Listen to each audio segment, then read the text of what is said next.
Se reanuda la audiencia. Finalmente, alega por el Servicio de Impuestos Internos en las causas roles 3.498, 3.732, 3.843 y 3.869, doña Marcela Muñoz Foglia, por 30 minutos. Si necesita prórroga, la pide en su oportunidad. Adelante. Efectivamente, voy a solicitar en su momento unos minutos adicionales, por cuanto de lo aquí planteado no voy a poder circunscribirme a los 30 minutos. En atención, en primer lugar, a que luego de oír los alegatos, las partes han logrado confundirme.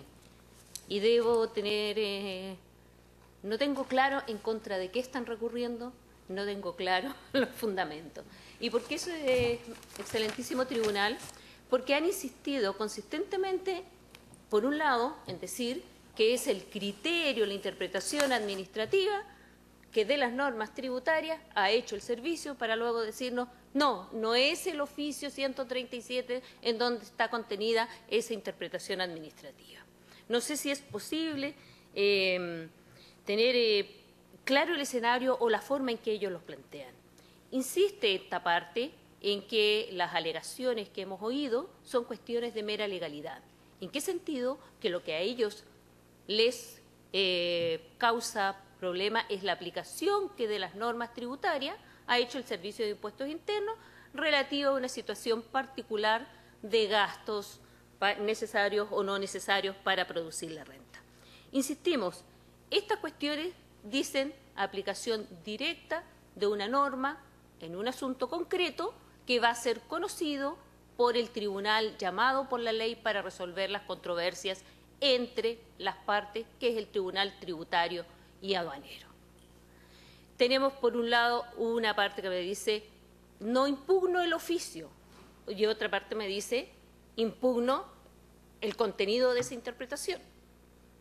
¿Ya? ¿Qué otro motivo, qué otra circunstancia me ha producido o me ha dado lugar a confusión? El hecho de que las partes indiquen que ellas están necesariamente obligadas a informar en los recursos de protección y que por ello incurren en este desembolso. ¿Ya? Ese comportamiento o esa conducta no tiene relación con las normas tributarias. El que la normativa aplicable a las ISAPRES sienta que los presionan no tiene ninguna relación con el tratamiento tributario que se le va a dar al desembolso de una ISAPRE. Por otro lado, que también me ha llamado a confusión, la utilización de este excelentísimo tribunal como una especie de presala de Congreso, llamando a los excelentísimos ministros prácticamente a motivar una legislación o colegislación. No me confunde porque no veo que eso esté dentro de las normas del Tribunal Constitucional, dentro de las facultades, ¿ya? Si las partes están tan disconformes con la normativa aplicable a las ISAPRE o el marco normativo es deficiente para ello, creo que existen otros momentos y otras circunstancias para hacer valer esas alegaciones. Si tan disconformes están con la norma que llama al alzamiento de los planes, podrían recurrir a este mismo tribunal solicitando que se declare la inconstitucionalidad de dicha norma. Simplemente lo que nosotros estamos tratando aquí es el efecto tributario de un desembolso. ¿Ya? Ese desembolso ha sido tratado por el Servicio de Impuestos Internos como un gasto no necesario para producir la renta. Otra confusión. Las partes aquí han planteado que el servicio ha cambiado de criterio a partir del año 2013 en adelante, circunstancia que no es efectiva. Los gastos no necesarios para producir la renta y sus consecuencias han sido desde siempre, desde los orígenes del Decreto Ley 825. Es más, tenemos un oficio, el número 355 del año 94, en que dice expresamente que la parte que se ve obligada por una sentencia al pago de una determinada prestación que no va a conducir a la obtención de una renta, no tiene derecho a rebajar ese desembolso en la determinación de su renta líquida imponible. ¿Cuándo se produjo este llamado cambio de criterio? Es una cosa que no ha quedado clara en estrado. Por el contrario, cada vez que existe un gasto que no es necesario para producir la renta, el tratamiento tributario es idénticamente igual. ¿Qué otra cosa nos produce aquí un tema de confusión? Lo planteado en última instancia por el exdirector del servicio, don Ricardo Escobar, en cuanto dice que hay oficios que señala que no son necesarios para producir la renta, pero que luego el pago de honorario sí es necesario para producir la renta.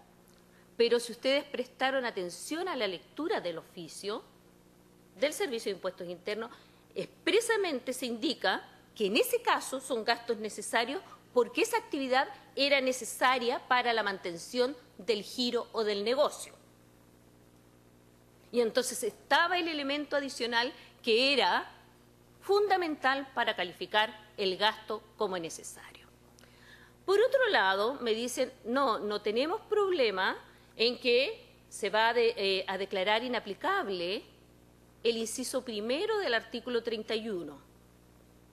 Pero dos partes han recurrido que solo objetan la necesidad del gasto, la calificación como necesario. En consecuencia, las ISAPRES Colmena, o sea, con salud y más vida, se quedarían derechamente de declararse la inconstitucionalidad del inciso primero del artículo 31 sin gastos. Solo se refirieron a la necesidad del gasto para calificar de inconstitucional la norma los colegas que defendieron las tesis de las ISAPRES Banmédica y Colmena. Y la última lectura que hizo el colega, en cuanto a que de eliminarse la expresión, va a quedar el artículo 31 vigente, indicando que podrán deducirse como gastos aquellos, y luego nos elimina la expresión necesario para producirla. Y entonces la pregunta es, ¿para producir qué? Para producir la renta. Lo que hacen las normas es una correlación entre desembolsos e ingresos dentro de una empresa, de manera que solo se admite la deducción de aquellos desembolsos que van a producir renta. ¿Es necesario el pago de costas para las empresas para producir la renta de dichas empresas? Ese es el cuestionamiento que, en definitiva, ellos quieren esconder a través de esta serie de confusiones e indicios poco claros acerca de la normativa tributaria. Por otro lado,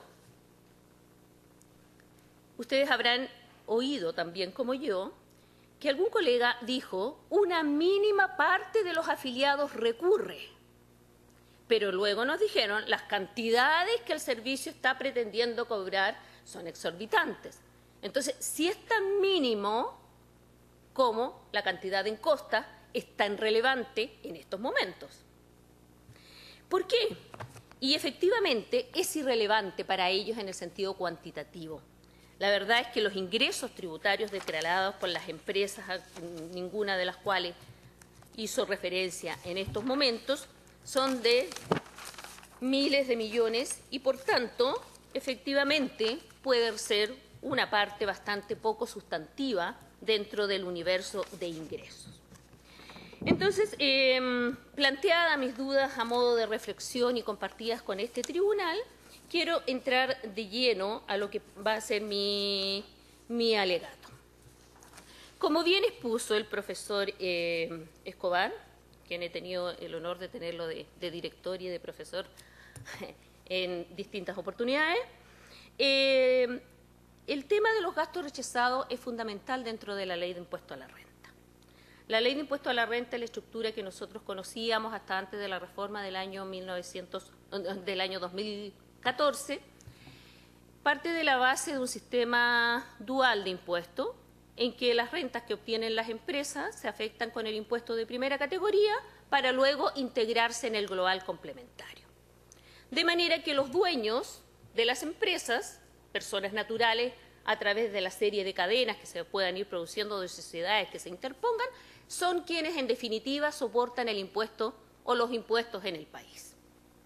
¿Qué mecanismo adoptó el legislador en el año 1984 para hacer efectiva esta tributación con impuesto único final? El mecanismo de la integración del impuesto. De manera que el impuesto de primera categoría que pagan las empresas sirve de crédito o servía de crédito o abono, y todavía lo sigue siendo, en contra del impuesto final. ¿Quiénes son los titulares de los impuestos finales en los casos que aquí nos ocupan? Son los accionistas de las sociedades anónimas propietarias de las ISAPRES.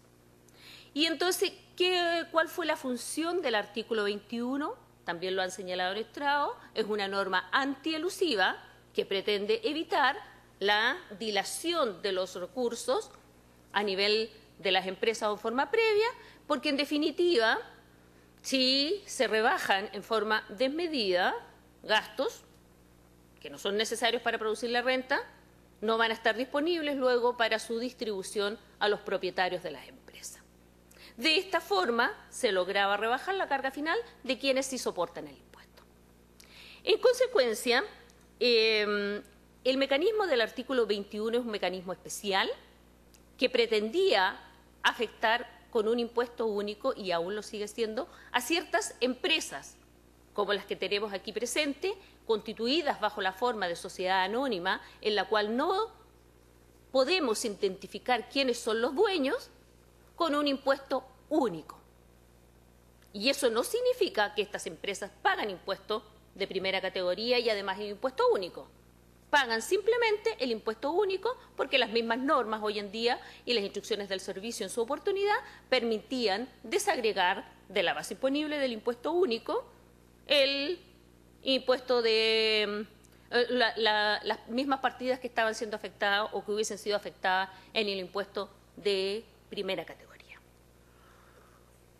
De esta forma se produce la tributación final en manos de la empresa ante la circunstancia de desconocimiento de quiénes son los propietarios de la empresa en cada momento. De esta forma aparece claro que no hay vulneración al principio de la igualdad tributaria. ¿Por qué no existe vulneración al principio de la igualdad tributaria?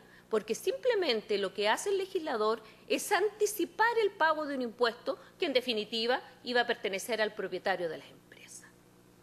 Nosotros directamente pagamos nuestros impuestos, ¿cierto?, con mayor o menor sacrificio, pero luego los socios, que en este caso de las empresas que son los accionistas, se van a ver liberados de la carga tributaria que afecta a estas partidas por cuanto la empresa efectúa el pago en forma previa. ¿Ya? En cuanto a la calificación de los gastos como necesarios, existe un lato de desarrollo tanto en la normativa interna del servicio como en los tribunales de justicia. Ellos son los llamados a conocer y a resolver de la aplicación práctica que de estas normas efectúe el servicio. Y aquí también lo dijo con bastante ahínco el profesor Escobar, las pocas veces que gana el contribuyente. ¿Qué mejor indicio de que el servicio no hace una aplicación arbitraria de las normas? Quiere decir que cuando se intenta el cobro es porque el cobro corresponde. Si tuviéramos un alto porcentaje de causas perdidas en los tribunales ordinarios, podríamos decir o sustentar con argumento de que el servicio actúa al margen de la ley. Lo que no es el caso porque efectivamente nuestra tasa de éxito es bastante superior a la media de las partes. De esta forma, para que un gasto sea considerado como necesario para producir la renta, el artículo 31, en su inciso primero, exige que se relacionen directamente con el giro o con la actividad de la empresa, que esos gastos sean necesarios para producir la renta. No basta con que el gasto se haya efectuado materialmente. Esa es otra exigencia. Lo que aquí tenemos que tener es una vinculación, desembolso e ingreso. ¿Le produjo a cada una de estas ISAPRES un retorno, un ingreso, el cobro de las costas? Obviamente que la respuesta es no. De manera que nunca fue un gasto necesario para producir la renta. Y esa es la normativa general y aplicable a todas las partes y a todos los contribuyentes. No es una normativa que se esté aplicando exclusivamente a las ISAPRES.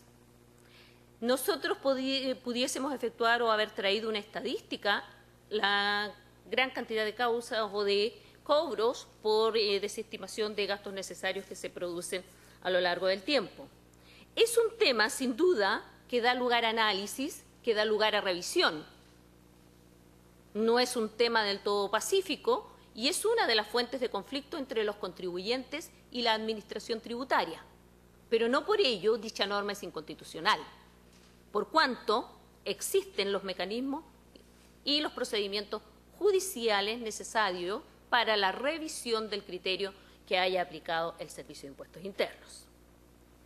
De tal manera o de tal forma no son inconstitucionales estas normas que el mismo profesor aquí presente, durante el periodo en que fue director, emitió más de 60 pronunciamientos en el marco del artículo 31. ¿Ya? Como ahora explicamos que esa norma haya sido inconstitucional. Es necesario que se haya rebajado, o sea, que se haya incurrido efectivamente y que no se haya rebajado como costo directo. Efectivamente, como planteaba el profesor, la determinación de la base imponible del impuesto a la renta de primera categoría de los contribuyentes que llevan contabilidad completa está sujeta a una serie de normas particulares que comienzan con la cadena del artículo 29 y siguientes. Todo lo que la empresa recibe por concepto de ingreso es el punto de partida.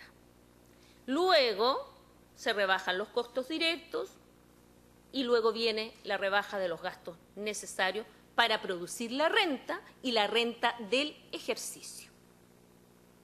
¿Sí?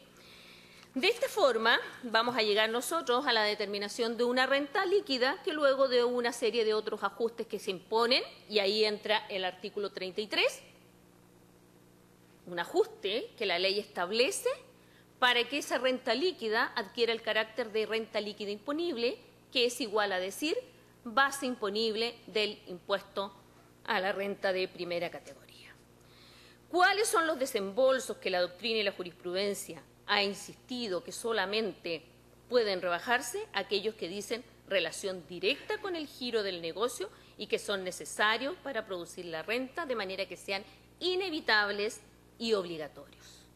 Y entonces volvemos a la pregunta que se hacía algún colega por aquí. ¿Era inevitable para la ISAPRE incurrir en este desembolso? ¿Es inevitable?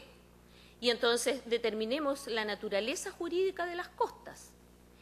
Este excelentísimo tribunal, conociendo de un recurso de inaplicabilidad de la norma del artículo 11 del auto acordado, estableció expresamente, y me permito aquí leer, que como puede apreciarse, dicha posibilidad, cuya fundamento se encuentra en la propia Constitución, se vincula esencialmente con el respeto a la función jurisdiccional y a la adecuada impartición de justicia.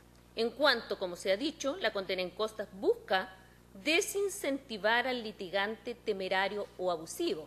De manera, estimado colega, que esas expresiones no son expresiones del Servicio de Impuestos Internos, sino que son expresiones utilizadas por este mismo tribunal en el fallo de la causa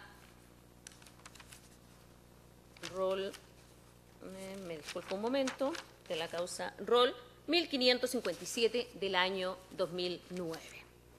Es necesario entonces que las partes incurran en conductas temerarias.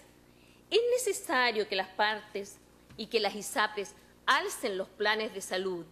Y ojo, ellas solo se han limitado a decir que es porque alzan los planes de salud de manera de actualizar sus valores. Sin embargo, lo que los tribunales normalmente consideran que el acto abusivo es la comunicación o la falta de comunicación comprensiva que de dichas alzas se comunica o se informa a los particulares. ¿Ya? No es solo el alza, pero no es esta la instancia en que vamos a analizar cada una de las circunstancias por las cuales los tribunales de justicia del país han estimado que la conducta de las ISAPRES no se ajusta a derecho. Es la condena en costa, por otro lado, una especie de restablecimiento del imperio del derecho. Quienes habían quebrantado el ordenamiento jurídico eran las ISAPRES, al pretender alzar los planes de salud. Paradójicamente, en algunos casos, y sí lo hizo presente el estimado colega Bulnes, hay aquí un ajuste de las ISAPRES que ya expresan sus planes en unidades de fomento. Y entonces el ajuste que se pretende es un ajuste adicional. ¿Ya? No es una mera actualización del valor monetario. Insisto, si se ven obligados por la legislación de las ISAPRES a tener que alzar sus conductas y ellos no están de acuerdo con esas alzas, nada les impide no hacerlo. O nada les impide que por las vías adecuadas obtengan la modificación de la normativa correspondiente. De manera que en esa oportunidad en que citaba, este tribunal además indicó que el derecho sí cuenta con una serie de instrumentos destinados a desincentivar la litigación infundada o puramente dilatoria y que son idóneos para tales objetivos, pues sí discriminan y desincentivan los libelos que carecen de fundamento plausible. ¿Ya? De manera que este tribunal se ha pronunciado acerca de la naturaleza de las costas para estimar que quienes han sido condenados al pago de ellas han incurrido en una conducta que riñe con los principios constitucionales. ¿Sí? Sin perjuicio de no quedarme tan claro si el acto administrativo que se impugna o la interpretación administrativa es o no el ordinario, tantas veces mencionado, número 137 del año 2006, cabe hacer presente a este excelentísimo tribunal que si nosotros revisamos todas y cada uno de los actos administrativos que están siendo objeto de reclamación ante los tribunales tributarios aduaneros, no aparece como fundamento dicho oficio. La conducta o el acto administrativo no se fundamenta en la interpretación administrativa que se ha efectuado a través del citado oficio ordinario. ¿Ya? Por demás está señalarlo que no podría ser de otra manera, por cuanto el propio servicio reconoce que las interpretaciones a la ley tributaria son obligatorias solo para los funcionarios del Servicio de Impuestos Internos, por cuanto así aparece del artículo 19 de la Ley Orgánica Constitucional del Servicio. No son obligatorios para las partes, ni son obligatorios, mucho menos pueden serlo, para los tribunales de justicia. De manera que el declarar constitucional o inconstitucional el oficio ordinario 137 no va a tener ningún efecto en la aplicación de la normativa que vaya a ser el Tribunal Tributario y Aduanero. De esa forma, vemos que esta discusión acerca del contenido, de lo que se dijo, lo que no se dijo en dicho oficio, resulta irrelevante en la resolución de la causa, exigencia que obsta a la declaración de inconstitucionalidad. Por otro lado, es bastante extensa la jurisprudencia de este excelentísimo tribunal en orden a que las interpretaciones administrativas no son objeto de revisión a través del recurso de inaplicabilidad. Si bien oímos aquí la cita a un fallo de este excelentísimo tribunal en un sentido que aparentemente era inverso, y luego también se cita por el profesor Francisco Zúñiga en su informe en Derecho, que en la tarde de ayer acompañaron a los autos las partes respectivas, ¿ya?, confirmando nuevamente su criterio de litigiosidad que tiene tanto en materias de protección como en materia de este propio recurso, por cuanto ese informe en Derecho está predatado de febrero del año 2017 y fue acompañado recién en la tarde de ayer a estos autos. Y allí se dice que hay un pronunciamiento de este excelentísimo tribunal en cuanto admitiría una interpretación administrativa, pero esa interpretación administrativa era una resolución del Consejo para la Transparencia, y en ambos casos, tanto en el que cita el profesor Zúñiga como en el que citó el estimado colega de Banmédica. Y esos pronunciamientos habían sido objeto de reclamo de ilegalidad. Por tanto, la naturaleza jurídica de esa acción del Consejo para la Transparencia no es la misma que la que está vertida en un oficio destinado a impartir instrucciones acerca del alcance de la ley a los funcionarios del servicio y no tiene efectos ni alcances generales. De esta forma, si el fundamento es el contenido del oficio 137, si el fundamento de este requerimiento, dicha fundamentación no tiene sustento ni viabilidad según el entender de esta parte. Al margen de ello, debo referirme a las garantías constitucionales que cada una de las partes ha estimado vulneradas. En primer lugar, el principio de igualdad ante la ley, ya sea bajo su forma del número 2 o del número 20 del artículo 19 de la Constitución Política, que se refieren a la igualdad ante la ley y la igual repartición de las cargas públicas. También se ha señalado que este excelentísimo tribunal tiene mayores fundamentos y mayores antecedentes acerca del alcance de este principio que lo que pueda yo expresar en estrado, o lo que podamos cada una de las partes expresar en estrado, ¿cierto? Y así es consabida la doctrina y la jurisprudencia en el sentido que la igualdad que se persigue a través de esta norma no es una igualdad matemática, ¿cierto? No es tratar igual a todos de manera igual, sino que, en términos muy sencillos, tratar de manera igualitaria a todos que estén, aquellos a quienes estén en la misma situación. De manera que la pretendida falta al principio de la igualdad se rompe desde el momento en que este contribuyente ISAPRE es tratado como tal, sea ISAPRE Más Vida, Colmena, Banmédica, Consalud y además Vida 3 y Cruz Blanca, cuyos reclamos de inconstitucionalidad están ingresando. De manera que el tratamiento de igual para los iguales se ha cumplido a cabalidad. ¿Qué pasa con otros contribuyentes? Bueno, habrá que ver caso a caso si las costas a las que han sido condenadas, a los que han sido condenados los distintos contribuyentes, eran o no eran necesarias para producir la renta. Y ahí volvemos nuevamente a una aplicación igualitaria del inciso primero del artículo 31. ¿Ya?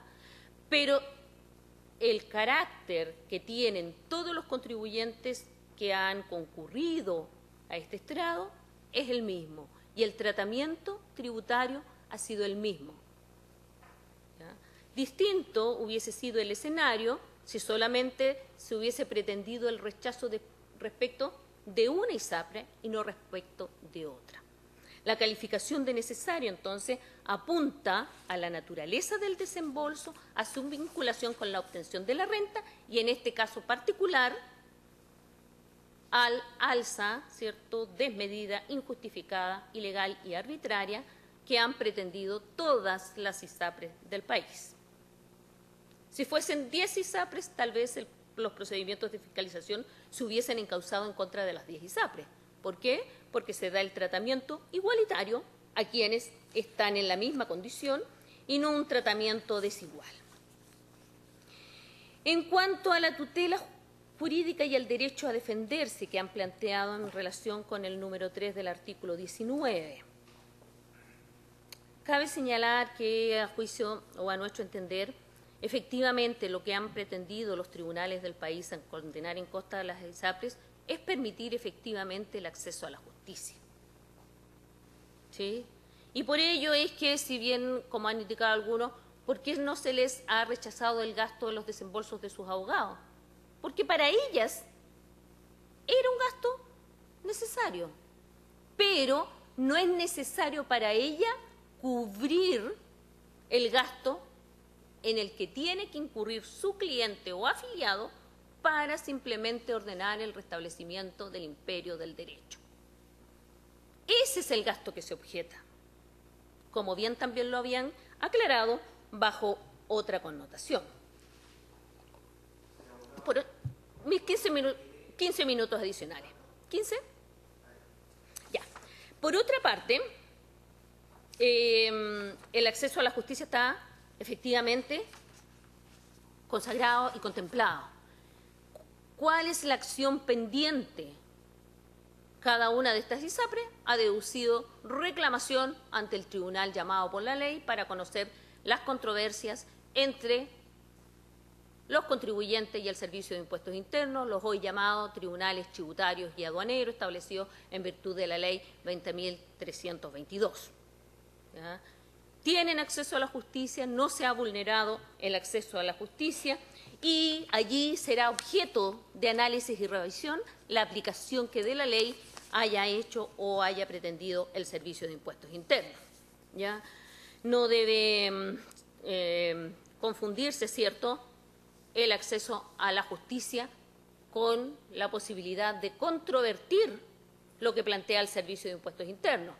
Si la ley no estableciera un procedimiento adecuado y estableciera una situación definitiva en que el rechazo no es posible de que sea sometido al conocimiento de un juez imparcial, podríamos estar en un escenario como el que pretenden las partes. No ese es el caso. El principio de legalidad tributaria. En virtud de ese principio, y como lo ha reconocido expresamente este excelentísimo tribunal, lo que se requiere es que la ley establezca los elementos esenciales del tributo. Los elementos del impuesto único del artículo 21, hoy en día contenido, ¿cierto?, en el inciso primero, establecen el hecho gravado, que es aquella renta cuantificada de manera de un desembolso que no es necesario para producir la renta. El sujeto beneficiado, primitivamente era solo la sociedad anónima, con las reformas también alcanza aquellas sociedades de personas que incurran en los mismos gastos. Luego tenemos que la tasa es de un 35% y que la forma de establecer o de consagrar que el impuesto sea único a la renta es permitiendo el desagregado de la base imponible del impuesto de primera categoría. De esta forma, el principio de legalidad se encuentra plenamente cumplido. Si esta fuera una ley penal en blanco, oímos hace un rato atrás, si esta fuera una ley penal, sería una ley penal en blanco. Ello no es efectivo. ¿Por qué no es efectivo? Porque aquí la ley ha establecido los elementos del impuesto.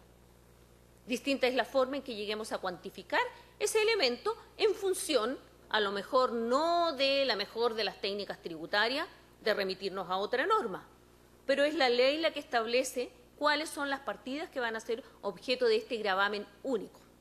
¿Ya? Como le digo, comparto en que a lo mejor la técnica legislativa de remisión puede no ser la más afortunada, pero no podemos desconocer que se hace en función de lo dispuesto en el artículo 33, número 1, letra G, y en función del artículo 31, que son normas de la ley sobre impuesto a la renta, al igual que lo es el artículo 21.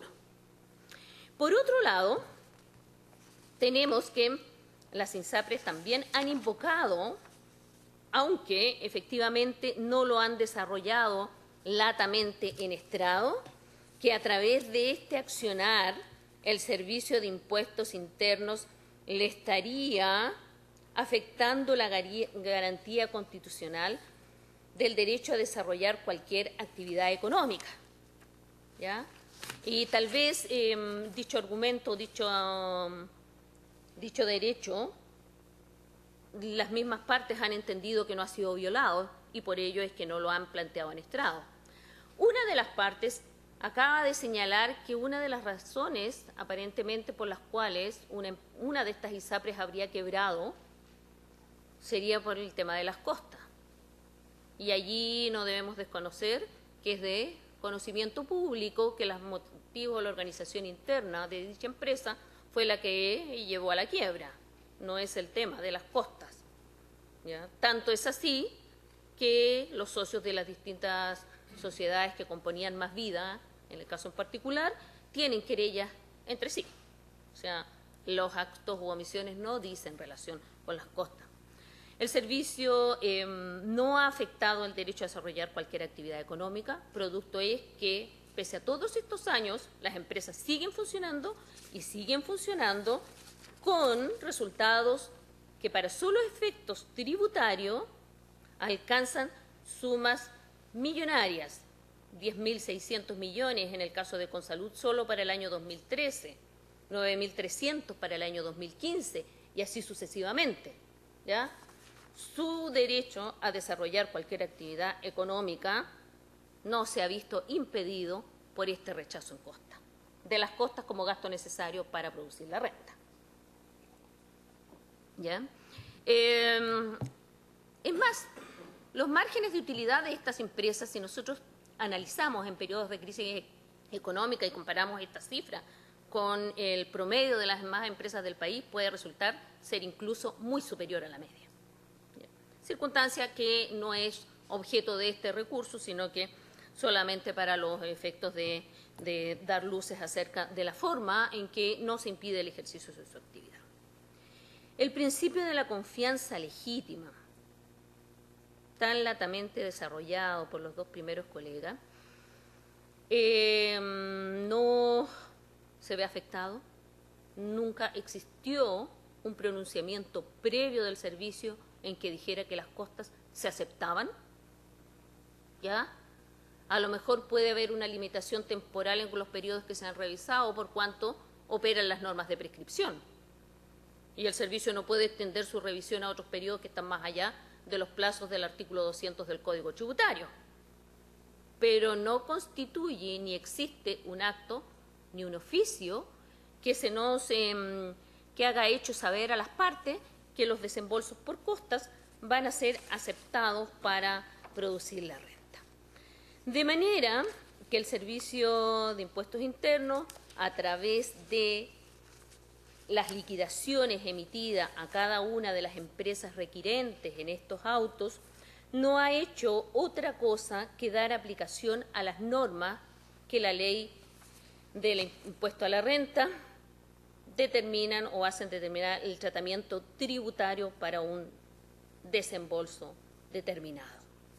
Por otro lado, también se expresó en autos que se habrían cumplido una serie de condiciones o de criterios que establecería un fallo de hace algunos años atrás en relación con un requerimiento, pero cabe advertir que ese fallo incidía en la determinación de patentes, no de impuestos, de manera que tampoco es aplicable directamente a los temas que en estos momentos nos ocupan. ¿Qué es lo que repugna a las contrarias? No sé si es la interpretación, y vuelvo, ¿es la interpretación o no es la interpretación? En concreto, es la aplicación que de las normas tributarias hace el servicio.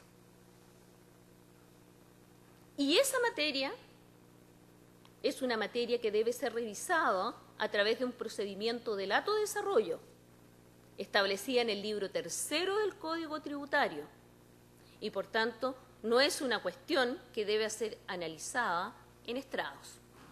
Su discusión sobre la aplicación en concreto de la ley va a ser resuelta por el Tribunal Tributario y luego por los Tribunales Superiores de Justicia si las partes ejercen los derechos y los recursos que respectivamente le corresponden. No hay aquí un desembolso razonable, no hay una justificación que nos permita señalar que esos desembolsos eran necesarios para producir la renta, de manera que esta parte solicita expresamente a este excelentísimo tribunal que rechace los distintos requerimientos de inaplicabilidad que han presentado las ISAPRES, por cuanto no se ha producido vulneración alguna a los derechos y garantías fundamentales de las ISAPRES. Y no existe tampoco una aplicación de las normas que riña con nuestra Constitución.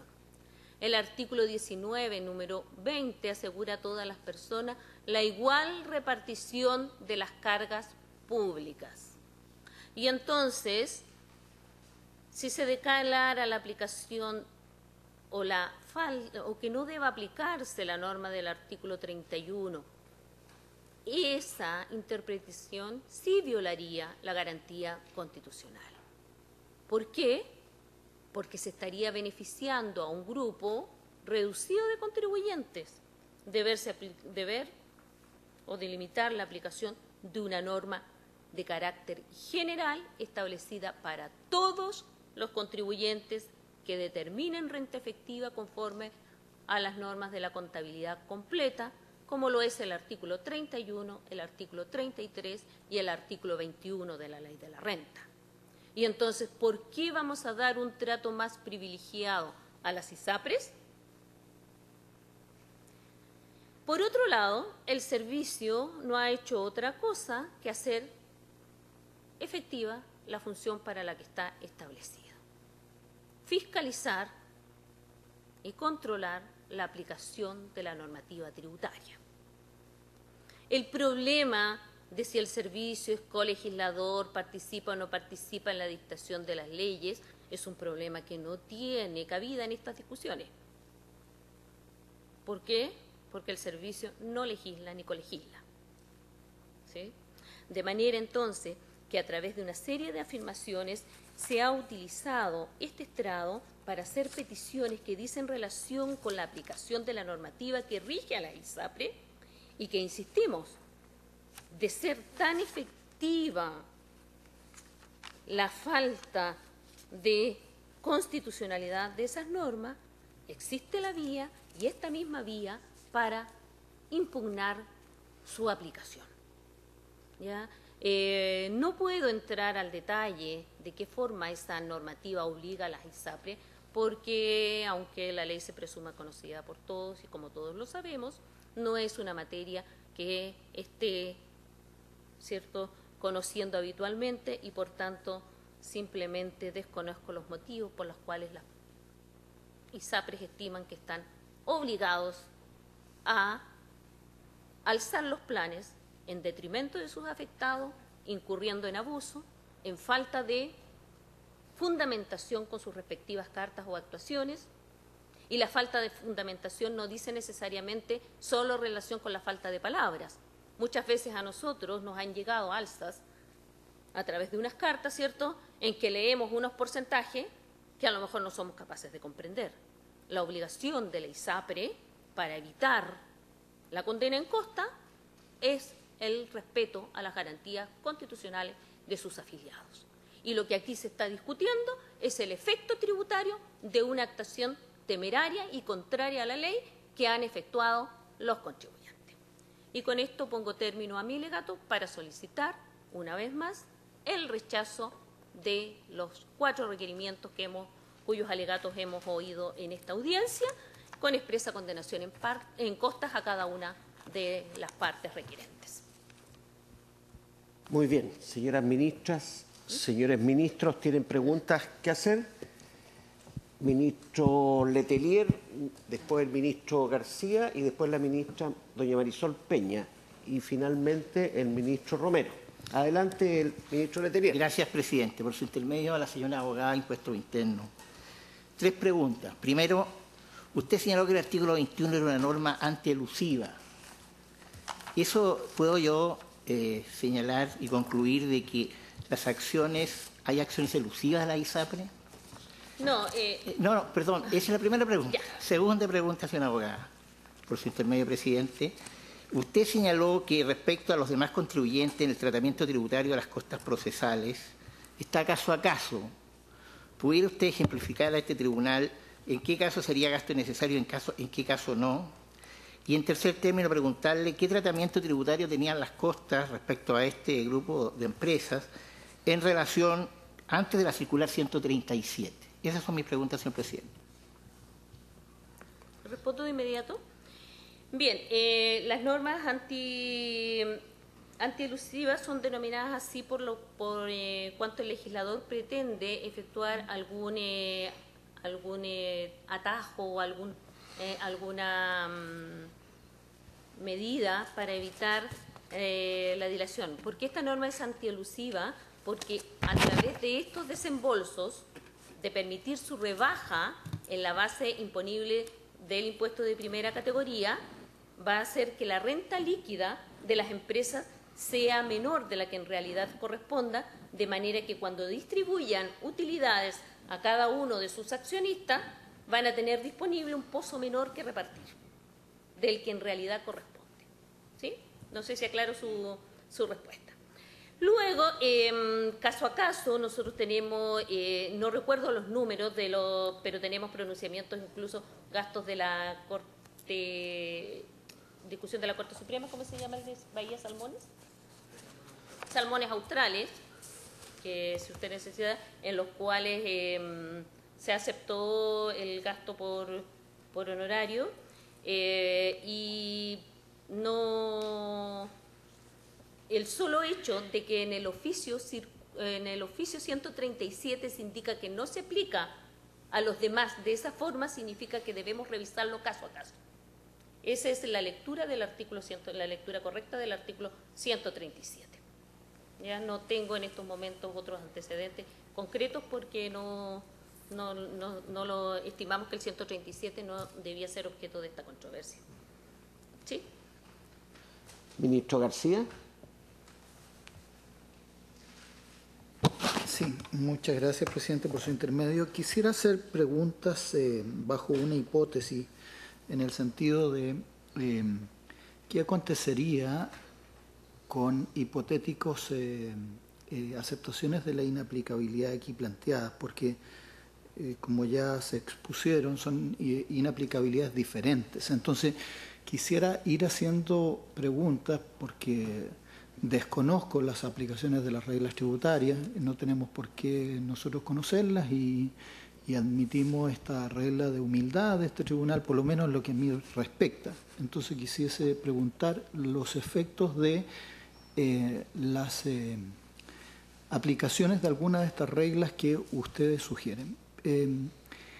Lo primero es que hay algunas ISAPRES, voy planteando la pregunta porque tiene complejidad respecto de quienes la plantearon. Banmédica y Colmena plantean de que bastaría la declaración de inaplicabilidad, Banmédica solo plantearía la inaplicabilidad de la expresión necesarios para producirla.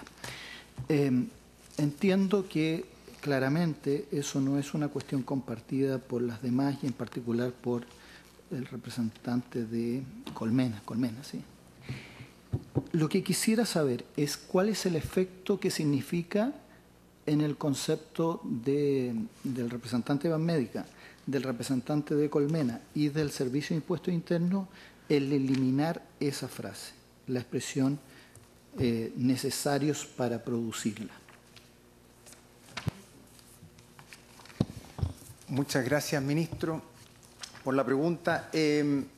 Lo primero que hay que observar, creo, es cómo quedaría el artículo, ¿no?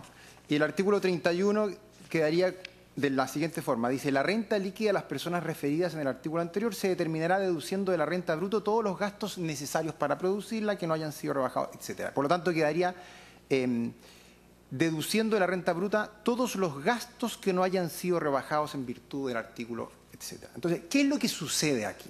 Lo que sucede es que la gestión pendiente, dado que, como sabemos, esto solo tiene efectos en la gestión pendiente, solo discute el gasto vinculado a las costas personales. Por lo tanto, aquí no hay una discusión respecto de otros gastos y en tal caso, entonces, de acogerse el requerimiento, aquello que pudiera deducirse son todos los gastos que no hayan sido rebajados, lo que implica, en consecuencia, que pueden ser rebajadas las costas, dado que el juez del fondo no tendría la posibilidad de aplicar la necesariedad para producirla en la gestión pendiente. Quizás se lo pregunto inmediatamente, ¿por qué no sería necesario, a partir de la interpretación que no vincula ni al artículo 21 ni al artículo 33, número 1, letra G? Con su permiso, presidente. Como señalé antes, el recurso que nosotros hemos planteado pide en sincronía que se declare la inaplicabilidad de secciones, partes, de 3 artículos, el artículo 21, el 33, número 1 y el artículo 31. En la parte, partiendo desde este último, del artículo 31, nosotros estamos pidiendo que solo se elimine la palabra necesario, que se declare esa como la palabra que resulta en esta especie de tipo penal en blanco o hecho grabado en blanco en este caso, porque el criterio de qué es lo que es necesario o no es lo que queda al arbitrio de quien sea que lo tenga que juzgar. Y concretamente, lo que yo sostengo es que eso es perfectamente viable en este caso y permitiría sin ningún problema la deducción de las costas. Voy a aclarar en un segundo más otro elemento ahí, porque simplemente diría que la renta líquida de las personas referidas en el artículo anterior se determinará deduciendo de la renta bruta todos los gastos para producirla.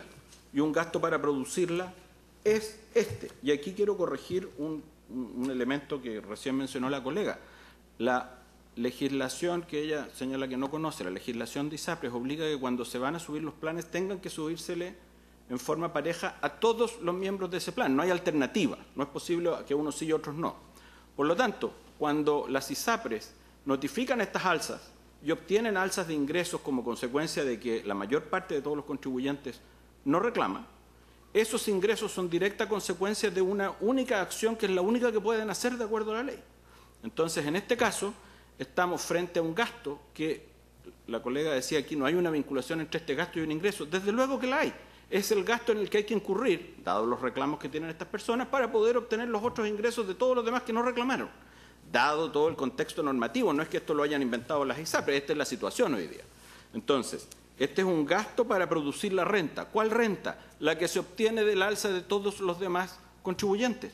¿Por qué? Porque enfrentar estos procesos, tener que informar los miles de casos de recursos de protección, es una consecuencia indispensable, necesaria, sin la cual sería imposible obtener las alzas de ingresos que sí se obtienen como consecuencia de haber notificado a todos los afiliados a un cierto plan. Esa es la manera en cómo opera. Entonces, de nuevo, el impuesto que se está pretendiendo aplicar por el servicio no está en el artículo 31, no está en el artículo 33, número 1, está en el artículo 21, que obliga a hacer esa referencia cruzada que, como decía la colega que representa el servicio, es una mala técnica legislativa, puede ser. Pero el efecto es que para poder eliminar el problema en el artículo 21 hay que ir a la causa, y la causa está en el artículo 31, específicamente en la palabra necesario, en opinión de nuestra parte. Y respecto del Servicio de Impuesto Interno, entonces, en este entendido, en donde el 21 sería el que fija el impuesto y donde realmente la delimitación de solo un artículo no resuelve el dilema constitucional a juicio del caso Colmena, ¿cuál es el efecto tributario que tiene esta determinación? Porque usted hizo una referencia respecto de todo tipo de gastos y en el análisis de los casos, claro, aquí se ejemplificaron con un montón de casos que iban desde las flores, la Coca-Cola. ¿No hay acaso aquí presente una objeción de inconstitucionalidad universal respecto de la expresión gastos, en definitiva? Nosotros entendemos que no es universal en el sentido de que no todas las partes han efectuado el mismo planteamiento, ¿ya? Sin duda que la norma que determina que los gastos deben ser necesarios es un fiel reflejo de la garantía constitucional del artículo 20, número 1. O sea, artículo 19, número 20, por cuanto es la forma que tiene el legislador de regular, ¿cierto?, que las partes efectivamente tributen por lo que le corresponde. Si el tema del gasto no tiene limitación bajo el concepto de necesidad, quedaría al arbitrio de cada uno de los contribuyentes descontar o deducir todos los desembolsos que las empresas efectúen, todos, incluyendo el caso, ¿cierto?, del agua que planteábamos, como otros muchos desembolsos, ¿ya? Una serie de temas que no tienen relación con la renta. Y en ese caso, el tema de decir que sí ha producido renta no es que el alza sea necesario para producir la renta, es simplemente lo que aquí se está haciendo, una referencia a la conocida ley del chorreo. O sea, voy a ganar tanto, no importa que mi costo sea tal cual, porque son pocos los que reclaman. Pero lo que tenemos que ver es si para ese contribuyente, para ese afiliado en particular, ese desembolso que estaba incurriendo estaba en el marco normativo, legal y constitucional. De manera que para el ISAPRE generar o aumentar su renta no dice relación con el contribuyente que interpuso recurso de protección, dice relación con los otros contribuyentes. Y entonces ese es un costo que ellos están dispuestos a asumir. Así que no sé si satisface su... Perdón, presidente, un complemento a la interpretación que hizo el ministro García de lo que señaló el abogado Escobar. Adelante. Sí, que según lo que pude apreciar de su interpretación, ¿dónde gira la contienda? Si en el 31 o en el 21. Si uno lee el 21 lo que establece es el impuesto adicional del 35%. ¿A qué? Bueno, a la discrepancia que tenemos en el 31, que es si es o no necesario. Por lo tanto, a nuestro juicio, la contienda gira en torno a gasto necesario, a la necesidad del gasto, y es por eso que, y según lo que entendí también yo, de lo que señaló el abogado Escobar hacia el final, la condicionante está en el artículo 31. Muy bien. Ministra Peña, a continuación. Gracias, presidente. Con su venia, una pregunta al abogado Sebastián Soto. Cuando argumenta usted en la infracción constitucional que la aplicación de la parte de la norma impugnada produciría, en el caso concreto del requirente de la requirente a quien usted representa, se refiere a la aplicación del principio de proporcionalidad, particularmente en aquella parte del artículo 19, número 20 constitucional, que prohíbe al legislador establecer tributos manifiestamente desproporcionados o injustos. Tengo la impresión, salvo que yo hubiera escuchado mal, que su análisis de proporcionalidad se quedó un poco estrecho, y yo quiero pedirle que lo complemente de acuerdo a los estándares que este tribunal suele utilizar cuando es invitado a razonar conforme a ese test. Usted se refirió sin duda a la necesariedad de la norma en la medida que alude a la finalidad, coincidente con lo que ha dicho el Servicio de Impuestos Internos, en cuanto busca evitar esa norma que se evadan impuestos o prácticas elusivas. Pero ¿qué nos puede decir respecto de los otros dos subprincipios o subcriterios, que son la idoneidad y la proporcionalidad en sentido estricto en este caso? Muchas gracias, ministra, por la pregunta, porque creo que abordar el 19 número 20, especialmente en la parte que proscribe los tributos manifiestamente desproporcionados e injustos, es muy interesante, básicamente por el silencio del Servicio de Impuestos Internos en esta materia, que no abordó desde el 19 número 20, sino la legalidad. Por lo tanto, creo que aquí hay mucho espacio para profundizar. Efectivamente, no seguí el test de 3 pasos clásico porque en ocasiones, cuando el Tribunal Constitucional se ha aproximado a la proporcionalidad desde el 19 número 20, lo ha hecho como en el caso que relaté, de un modo distinto a la clásica proporcionalidad de 3 pasos. Pero, y agradeciendo su pregunta, creo que si es que lo analizamos desde esa perspectiva podemos llegar a la misma conclusión. Si es que lo miramos, por ejemplo, desde la idoneidad de la medida para alcanzar el fin querido, creo que aplica lo que ya hemos conversado en cuanto a que aquí no hay ningún comportamiento elusivo, en cuanto a que aquí no hay litigantes temerarios que se presenten a las Cortes a litigar simplemente por motivos de dilación u otro, sino que simplemente lo que hay es lo que ya hemos señalado en cuanto a una obligación de comparecer. Y en consecuencia creo que desde la perspectiva de la idoneidad no igualmente pudiera encontrarse que la disposición y la aplicación de esta disposición es igualmente inconstitucional. Si lo miramos ahora desde la intervención mínima, ¿no? Es decir, de si esta es la intervención que mejor protege el derecho, bueno, definitivamente no lo es. Y aquí quisiera abordarlo desde un derecho que está en juego, que es el 19 número 21, dado que el Servicio de Impuestos Internos señaló que el 19 número 21 era un derecho que no habíamos abordado. Pero fíjese que el 19 número 21 reconoce en la Constitución la libertad para desarrollar cualquier actividad económica respetando las normas legales que la regulen. Eso no hay que olvidarlo, porque aquí se están respetando las normas legales que la regulan, puesto que las adecuaciones de los precios de salud, como ya lo señalé, son legalmente admisibles. Y por lo tanto, desde esa perspectiva, la intervención mínima no es tan mínima, no es mínima. Se le impone un costo que está, un tributo ad hoc por el pago de costas a el ejercicio de una actividad económica que respeta las normas legales que la regulan.